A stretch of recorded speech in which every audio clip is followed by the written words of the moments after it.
काय त्याचा संपर्क ठेवला नाही आणि मी दारात आल्यावर माझा हातपाय गळून गेलं. मी सुद्धा हळूच कडी वाजवली. दररोज जोरात बुक्की घालणारा मी सुद्धा हळूच कडी वाजवली. तिनं दार उघडलं. काय आजारी पडलाय का? काय नाही. तिनं तांब्यात पाणी दिलं. मनातल्या मनात म्हटले ही शेवटचं पाणी, आता नंतर आपल्यालाच घ्यायला लागणार. पाणी पिऊस तर ती म्हणली 2200 रुपयाला आहे म्हणली. म्हणजे तुला कसं कळलं? म्हणजे मी सगळी दुकान हिंडली म्हणजे त्या दुकानात स्वस्त आहे म्हणले आणि पटकन चला म्हणले आता चहा पिऊन चला. मी हातपाय थरथर कापायला लागलो. मी म्हटलं नाही आणलं पैसे. ती म्हणली मग काय आणलंय? मी वैतागून म्हटलं किडा आणलाय चळवळीचा. ती म्हणली कुठं आहे? म्हणलं घुसलाय आत. ती म्हणली काढा. म्हणलं याचं ऑपरेशन नाही होत म्हणजे आता वळवळत राहते. ती म्हणली याचं नुकसान तोटा फायदा ते माहित नाही म्हणलं, पण तिला ती परत ती साईड म्हणलं गळ्यातलं नाकातलं कानातलं जाणार म्हणले. आता हे किडा काय मला ती म्हणली तुम्ही असलंच लिहणार. म्हटलं आता असलंच घ्यायला लागते म्हटलं. आता मी बघून आलोय ती लिहायच लागते म्हटलं, त्याशिवाय जगू शकत नाही म्हटलं. ती काय कोणा स्टॉक, पण आम्हाला दोघाला पण ती सुद्धा कविता चांगली वाचक आहे. आम्हाला दोघाला त्या सुरेश भटांच्या गझलेच्या ओळ्या आठवायला लागल्या की जाळलो गेलो तरी सोडले नाही तुला, कापलो गेलो तरी टाकले नाही तुला, घे उद्ध्वस्त झालेल्या घरांची भीमराया घे तुला या लेकरांची वंदना. आणि ते गाणं आठवत राहिलं. आणि मग या कविता सगळ्या ज्या आल्या त्यातली ती कविता होती की अरे यावं त्या चार्ली चॅपलिन माझ्याकडं, धरावा त्याच्या हसऱ्या दुःखाचा कागद माझ्या समोर, आणि म्हणावं मला नितीन लिहिना माझ्या मुक्या जगण्याची एखादी बोलकी कविता, तू माणसांवर प्रेम करणारा कवी आहेस.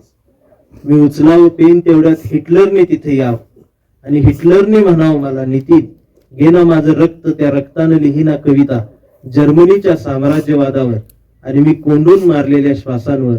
कदाचित माणसाची कविता वाचून ते मला माफ करतील मित्रा, आणि मी धरावा कागद समोर तेवढ्यात समुद्रातून मीठ घेऊन लादेंना तिथे यावं आणि मी हसत हसत त्या मिठाची सुद्धा हातातल्या लादेंच्या पायाच्या साखर करून द्यावी आणि लादेंना म्हणावं मला देना तुझा थोडासा तुकाराम, काश्मीरच्या बर्फात पेरावा म्हणतो, आणावी म्हणतो हिरवी वारी पंढरीला, आणि मी द्यावा त्याचाच त्याला पैगंबरांनी सांगावं की लादेन या देशात पैगंबर पेरला की तुकारामच उगवत असतो म्हणून.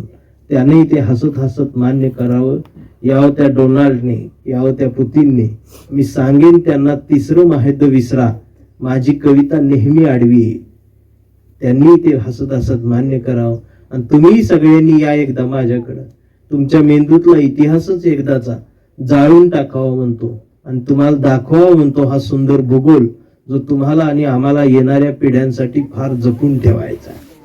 वातावरण बघून जगण्यासाठी देश बदलणाऱ्या पाखरांनी सांगा कोणाची गाणी गायची. माझी कविता त्याच पाखरांच्या थव्यात कायम उंचच उंच विहार करत राहील, कारण मी फक्त आणि फक्त माणसांवर प्रेम करणारा कवी आहे. कारण मी फक्त आणि फक्त माणसांवर प्रेम करणारा कवी. तर ही मानवी भावनेची कविता घेत असताना तुम्ही आता परत गंभीर झालाय सर. बरीच लोक असतात की अनेकांच्या मनात आता परत या माणसाला काय गरज आहे एवढी खास कशाला पाहिजे, आज रविवार आहे, लग्नाचा मुहूर्त आहे, त्या माणसं कोणातरी नातेवाईक लग्न आहेच आज, ती तिकडे नाही गेलं, ते नाही घेतलं ते घर जाळूनच काय. मी रात्री आलो, मी कसा ह्याच्यातनं आलो, रातभर आम्ही जाळत बसलो, आम्ही रात्री लोक इकडे येतील, असं असावं तसं असावं, हे आम्ही रात्रभर 12-1 वाजता झोपले, सकाळी तळ्यावर जाऊन सगळं मला बी खास त्यांना बी खास तुम्हाला बी खास जेवून घे. पण आपण जिवंत आहे ना. आता बाकीच्या आता जी आली नाही ती लांब जाईल, ती काय म्हणते कशाला मंडप गाठलाय, कशाला कविता पाहिजे, आणि कशाला असलं करायचं, हेच कशाला करायचं, काय निगेटिव्ह. असं एक माझा एक मित्र होत, त्याचं नाव विकास होत. नेमकं ती नावाच्या विरोधात बोलाय. कशाला पाहिजे ती, कशाला पाहिजे ती, कशाला पाहिजे ते. विकास मला एक दिवस म्हटला मला मुलगी बघायला चल म्हटलं. मी म्हटलं तूच तुझा. ते म्हटला तूच पाहिजेस. म्हटलं का? म्हटलं तू असलास मला पसंत करते. म्हटलं ठीक आहे येतो म्हटलं. आणि मुलगी बघायनंतर मुलगी विदर्भात होती, जिल्हा अकोला, धामणगाव गाव. महाराष्ट्र एक्सप्रेस गेली. जसा विदर्भ सुरू झाला खिडकीतनं सगळा कापूसच दिसायला लागला दोन्ही बाजू. म्हणजे कापसाळ बघत म्हटला एवढ्या कापसाच काय करायचं म्हटलं. ह्याचं नाव विकास. मलाही माहित नव्हतं कापसाचा उपयोग काय. मला वाटतीलच कापूस वापर एवढंच माहिती. मी त्याला म्हटलं आपल्याला काय करायचं तुमचं. नाही म्हटलं कापसाच काय करायचं. आपल्याला काय नाही म्हटलं कापसाच काय करायचं. एवढ्या कापसाच काय करायचं. आम्ही गपच. मग आम्ही त्या मुलीच्या दारात आलो. त्या मुली दारात बी कापूस पोती सगळी. तिथे असे डोळे पांढरत झालं. मुलगी बघायला बसलो. मुलगी आली बघितली. पोरीचा बाप म्हणला पोरीला काय विचारायचं असलं विचारा. याला चौकटीतनं बाहेर बघितलं. म्हणला एवढ्या कापसाच काय करायचं. आणि मग त्यांच्या लक्षात आलं याची रेंज गेली. आम्हाला हाकलून दिले ना. आणि परत रिलीज द्यायला होती. चक्कर आला. तिकीट कापसाच काय करायचं. चक्कर परत त्या डब्यात आलं. गावात आलो. घरच्यांनी विचारलं मुलगी कशी वाटली. विकास कापसाच काय करायचं ती सांगा म्हटलं. बाकीच काही विचारलं. आणि मग लक्षात आलं ती एवढं झालं. दाढी वाढली, केस वाढली, मिशा वाढल्या. ती येड्या का हिंडायला लागलं. ज्याला दिसल त्याला विचारायला लागलं कापसाच काय करायचं का. शाळेत पोर चिडवायला लागली. आणि ती सगळं खापर माझ्यावर फुटायला लागली. ह्याच्या संग वेळ झालं. मला काय कळत कापूस बघितलं की येड झाले. त्या डोक्यावर परिणाम झाला. ते आमच्या गावातला हॉटेलवाला त्याला दुपारचं भजी खायला द्यायचा राहिल्याला. ती भजी खात झाडाखाली बसायचं. परवा ती भजी खात खात त्या पेपर मध्ये भजी दिली. त्यांनी शेवटचा भजी तोंडात टाकला. त्या मिरच्या झाडल्या तर त्या पेपर मध्ये बातमी होती कापूस जळून राख झाला. आणि ती हसरून जोरात म्हटलं जाळाय ठेवला होता कापूस म्हटला. आणि ती शान झालं. मग त्याच्या लक्षात आलं वर्ष याच्यात ज्याला कोणाला वाटतंय बाबा हे असलंच कार्यक्रम कशाला, मंडपच कशाला, कविताच कशाला, ऐकायचंच कशाला, तर तुला जाळायचं आहे. तू ये. हे समाजाला गरजेचं आहे, आयुष्याला गरजेचं आहे. माणसं जगतात ते आयुष्य आणि कवी जगतो ते जीवन. त्याला पाण्यात तहान भागते हे सर्वसामान्य माणसाला माहित असत. पण पाण्यातून काय काय घडतं हे कवीलाच कळत. त्यामुळे ही सगळं करत असताना आम्ही सगळं हल्ली जगणं विसरून चाललोय. जेवणाची वेळ झाल्या, 4:15 झाल्या. ते म्हणले तुमचं ऐकून झाले, माझं बी ऐकून झालं. सगळ्याच्या कविता ऐकल्यानंतर जरा असली काहीतरी असावं म्हणून बोललो. कारण कवितेवर कविता आदळत राहिली तर मग चुंबळ होऊन जाते माणसाची. तुमच्या सगळ्यांच्या मनात असणारी ती कांबळे बोलता तुम्हाला ऐकायची आहे. आता हे कांबळे जो आहे तो हा कांबळे म्हणजे बौद्ध कांबळे, मातंग कांबळे असा नाही. कांबळे पण आहे. हा कांबळे शिवाजीनगर मध्ये आहे, हा कांबळे आंबेडकर नगर मध्ये. सगळ्या जाती धर्मात असा एक कार्यकर्ता आहे जो या विचारांचा असतो. त्याची कविता तो फक्त पुस्तक वाचलेला कांबळे, तो अडाणी नाही. वाचलेला पुरोगामी विचारांचा, आणि त्याला काय त्रास होत जातो त्याची कविता. हे आमचा कांबळे लय हुशार, कधीच नाही रडला, नुसताच काढला. कांबळे शाळेत गेला, मास्तरनं फळ्यावर सरस्वती काढली. कांबळे शाळेत गेला, मास्तरनं फळ्यावर सरस्वती काढली, पण कांबळेनं पाठीवर सावित्री काढली. म्हणून मास्तरनं कांबळेला असा तुडवला, असा तुडवला, असा तुडवला, पण कांबळे बी हुशार, नाही रडला, नुसताच काढला. कांबळे वयात आला, विशीत आला, मिशीत आला. कांबळे गुलाबी झाला, आणि कांबळे प्रेमात पडला. तिने विचारली त्याची जात. कांबळे म्हटला, वेडे मी माणूस, माणूस माझी जात, प्रेमात कसली आली जात. मग तिने बी कांबळेला कोपऱ्यात घेऊन असा तुडवला, असा तुडवला, असा तुडवला. पण कांबळे बी हुशार, नाही रडला, नुसताच काढला. कांबळेचं लग्न ठरलं. घरचे म्हणाले मुहूर्त पहा. कांबळे म्हणला पटत नाही, फुले वाचा. नातेवाईक म्हणाले सत्यनारायण. कांबळे म्हणला जमणार नाही, बाबासाहेब वाचा. मग भावकी म्हणली जागरण गोंधळ बोकाड तरी का. कांबळे म्हणला चालणारच नाही, गाडगे बाबा वाचा. मग घरच्यांनीच कांबळेला दारला. असा तुडवला, असा तुडवला, असा तुडवला. पण कांबळे हुशार, नाही रडला, नुसताच कांदला. मग कांबळे चळवळीत आला. चळवळी सगळे गट तर दिसले, एक हे गट, एक तो गट, एक हे गट. आणि कांबळे सगळ्यांना म्हणला, सगळ्यांनी एकत्रित या, चळवळ समजून घ्या, महापुरुषांचे विचार आत्मसात करा. सगळे एकत्रित आले आणि एकत्रित येऊन कांबळेला असा तुडवला. मग याच्या लक्षात ही तुडवायला एकत्रित आले. कांबळे नाही रडला, नुसताच काढला. करून तर कांबळे मुलगा ती मोठा झाला, ती मोबाईलवर रेड झाले पोरग. ते असं मोबाईलवर काहीतरी बघत बसलो तर मोबाईलवर बघता बघता त्या पोराला काहीतरी कळलं. परवा कांबळेच्या मुलानं कांबळेला विचारलं की डॅडा, फुले शाहू आंबेडकर कोण? छत्रपती शिवाजी महाराज काय भानगड डॅडा? ही संविधान लोकशाही काय भानगड डॅडा? आता मात्र कांबळे पेटला, गावभर पेरलं आणि घरातच नाही उभं. मग त्यानं दार लावून पोराला असा तुडवला, असा तुडवला, असा तुडवला. पण चिरंजीव कांबळे हुशार, तो दोनदा काढला. मग लक्षात आलं डीएनए मधले ही डबल विचार ही पुस्तकातलं झालं. आणि आता कांबळे वेडा झालाय, वेड्यांच्या दवाखान्यात असतो. आता कांबळे वेडा झालाय, वेड्यांच्या दवाखान्यात असतो. कांबळे मानवतेच्या घोषणा देतो. कांबळे फुले शाहू आंबेडकरांच्या घोषणा देतो.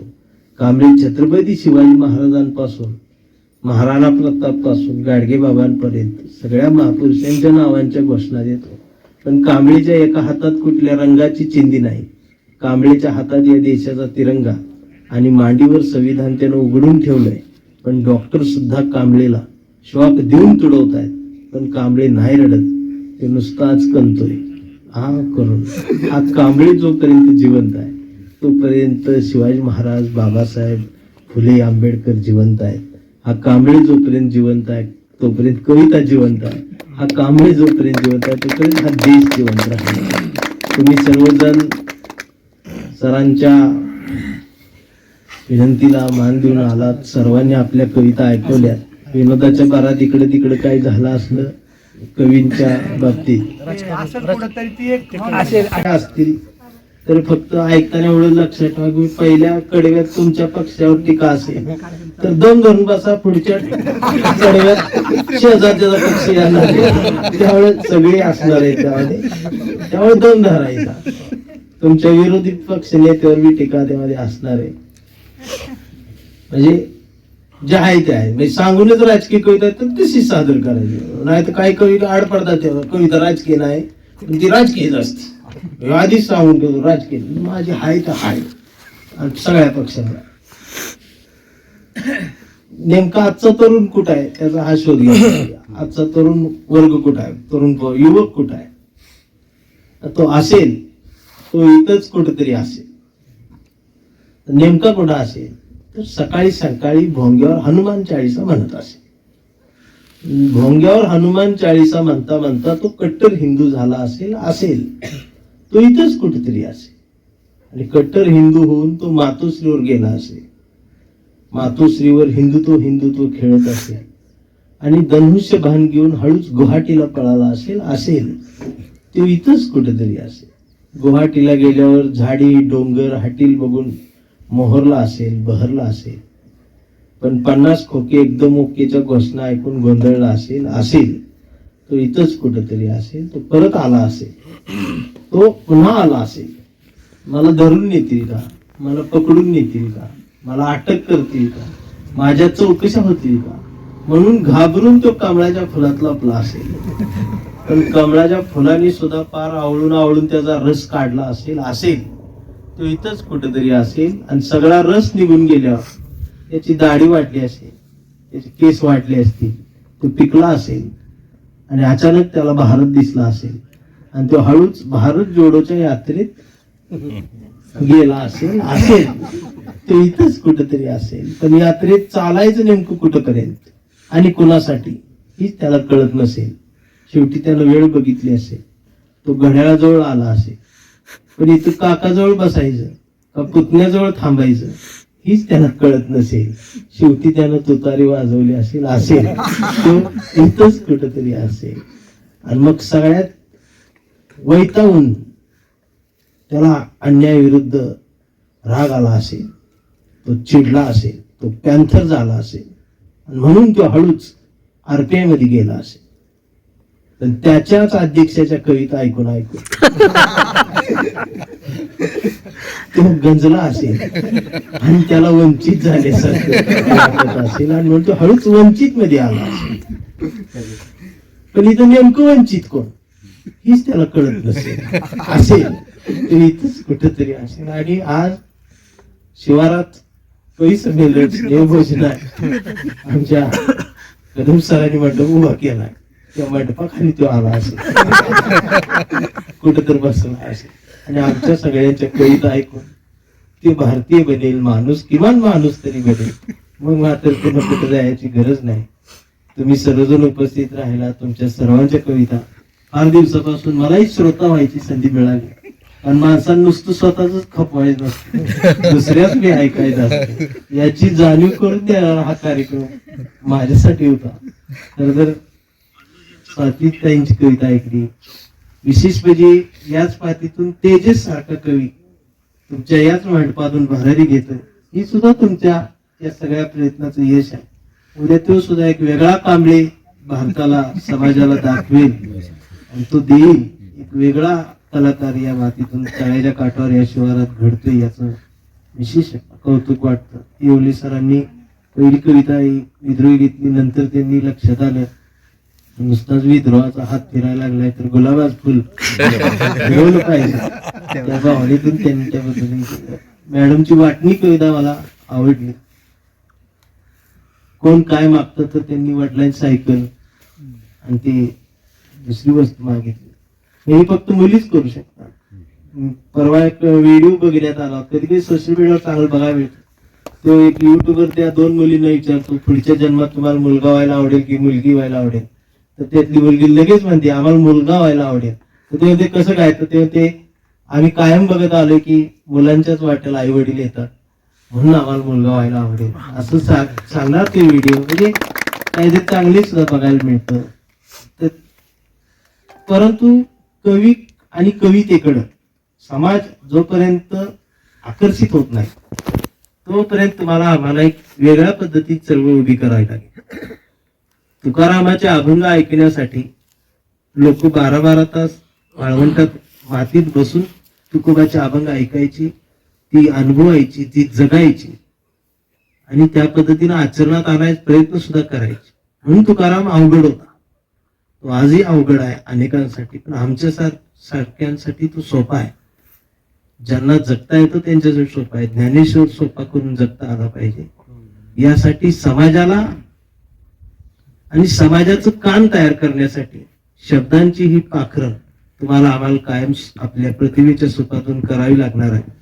म्हणून मी काय तुमच्या सगळ्यांचे आभार न मानता एवढंच म्हणेन की आभारांचे भार कशाला, सत्कारांचे हार कशाला, मनात घरटं बांधूया या शिवाराचं, या शिवाराच्या घरट्याला दार कशाला, झुळझुळ त्या तळ्याच्या झऱ्याला आपल्याही कवितेचं पाणी देत राहूया. मिनमिन त्या या कवितेच्या दिव्याला आपल्याही जगण्याचा उजेड देत राहूया. जोपर्यंत हा हिरवा मळा, हे हिरवं शिवार आपल्या मनाला साथ घालत राहील त्याला असंच कायम प्रतिसाद देत राहूया. थांबतो. धन्यवाद.